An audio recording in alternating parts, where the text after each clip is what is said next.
Joining me now, actress, producer, Grammy Award-winning Christian artist, and Trump Campaign Advisory Board member, Kaya Jones. Kaya, I wanted to ask you about, I guess like hypocrisy just in general. So we see them being very hypocritical about coronavirus. What's good for me is not good for thee. And then now we see some of the same celebrities who have been calling for defunding the police now maybe need help from police. And so I thought this story was pretty hilarious. Rose McGowan called out Alyssa Milano. She called her the leader of Karens because Milano had apparently called the cops to her home because she saw somebody walking around with like a air pistol or something like that. So now she claims she didn't call police, it was her husband, but I still think that's kind of the same thing. No, it is the same thing. I mean, she is the leader of the Karens. I love Rose, though. Rose has been like a trailblazer from day one when it comes to talking about a lot of the insanity that we've had to deal with in our industry. And I think, her and I, in this regard, it is important that you do speak out with these kind of establishment elitists, because for the next generation to come, you don't want them to have to go through all of this. This is insane. I mean, this is basically, as you said, do as they say, not as they do. Well, and it turns out that the guy was like hunting squirrels or something, so it really wasn't a threat.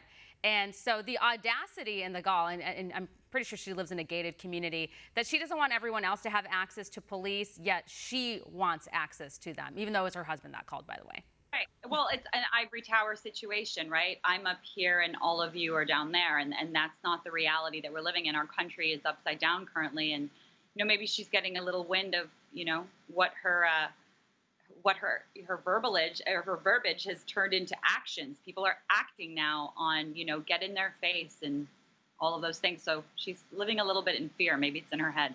Yeah. I wanted to ask you about the Netflix movie Cuties. I know that you were very outspoken about that. And again, we didn't really hear anyone in Hollywood complaining about the movie. It's definitely sexualizes young girls. It's borderline child porn, if you will. And we have a lot of people in the media who are defending the movie. You look at who's writing these articles, it's like mostly men, like creepy guys who are defending this movie. Like clearly they must not have daughters or they don't care. This movie should be taken off of Netflix. Like we as a country should not endorse or support something like this. I know that members of Congress had been looking into it. They would like to know more information as to why Netflix would have this on their platform. And also, Netflix continues to defend it. I know a lot of people that are canceling Netflix, but they still have the movie on there.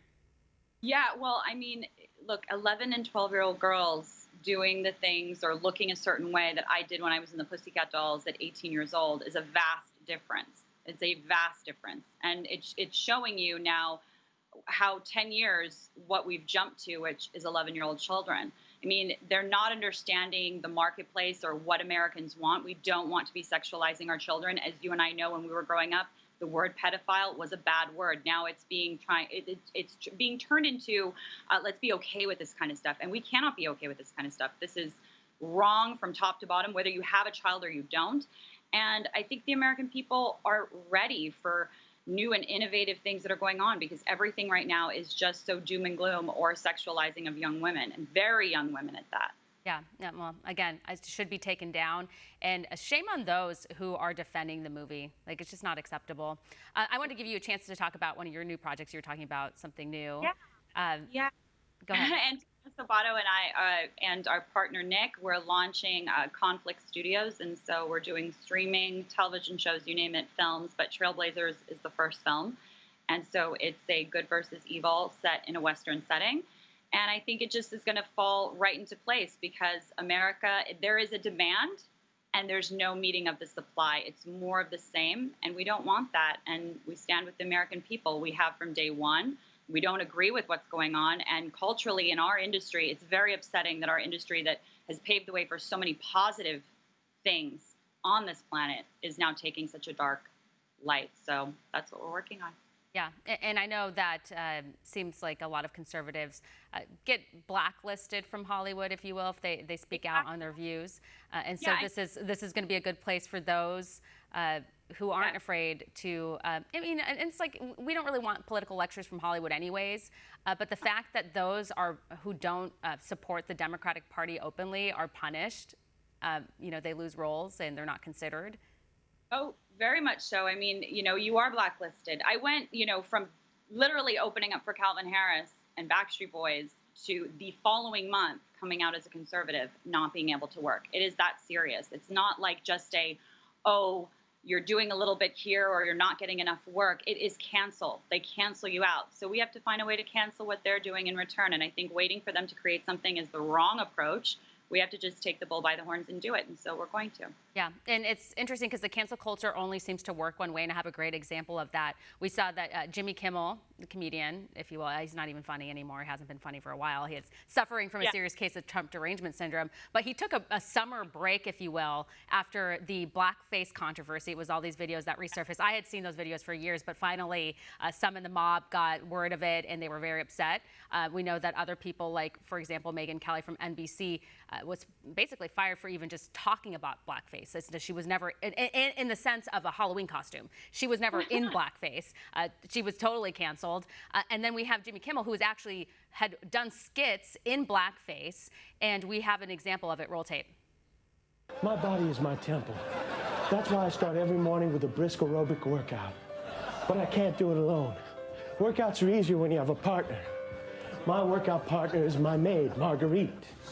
Marguerite's soft brown stomach protects my knees and ankles from unnecessary wear and tear. Not too much longer, mi sopra, okay? Cállate! That means shut up in Spanish.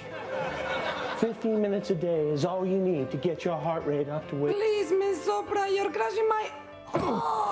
Sometime at night, Carmelo look up in sky and say, what the hell going on up there? Do UFO live on other planet, phoning home like E.T.? Carmelo read on TV about white people getting deducted by aliens, sticking all kind of hell up their butt. And that's a damn thing. So he's back. He still has his show, which is kind of surprising. So again, the cancel culture only seems to work one way. Yeah, I mean, and that's what's so scary is they're actually making fun of people and driving a narrative that is divisive and is creating this systemic racism, if you will. But God forbid you say you support your country, your president, your military, or that you're a Christian, which in my view, I think that's way less offensive than some of the things that have come out of all of their mouths. Absolutely. Well, Kaya, we're totally out of time. Thank you. Thank you. Want to see more videos like this? Click on the link below and subscribe to One America News on YouTube, and call your cable provider and kindly demand that One America News is added to your lineup. Call and subscribe today.